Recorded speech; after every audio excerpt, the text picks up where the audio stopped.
Hey guys, so today we're going to be installing an Outland Motorworks awning. This one is the Porch 5.0. Here in the pack, you're going to get 2 different sets of brackets, a wrench, 8 different kinds of bolts, and then 2 tie downs. There are 2 L brackets and 2 flat brackets. The flat brackets are for installing on a cargo basket, and the L brackets are for installing onto a roof rack, something more akin to a Jeep or something like that. And included is the 13mm wrench that you're going to need, and then just 2 tie-down stakes for the awning itself. 2 different kinds of bolts that will depend on the bracket that you use and the space that you need to attach it in. I'm going to be attaching it to a cargo basket, this one right here. This one is 55 inches long.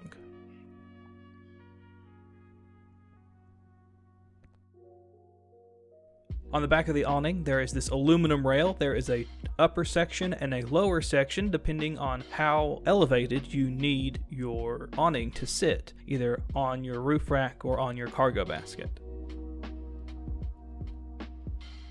You install the bolts by sliding off this plastic cover, and then the bolts will slide in to the little rails that are inside that aluminum.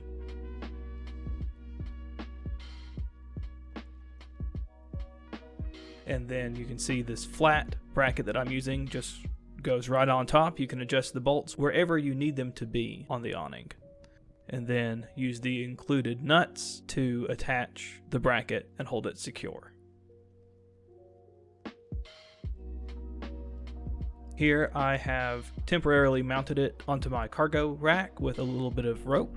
And here you can see the bolts coming through, and I'm going to be securing it to this rail section right there.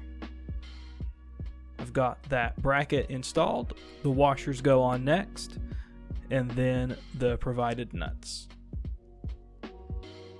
You can use the included wrench, but I opted to grab just a 13mm ratchet to just quickly tighten those down.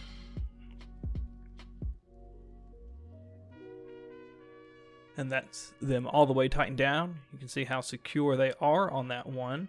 And you repeat that process on the other bracket.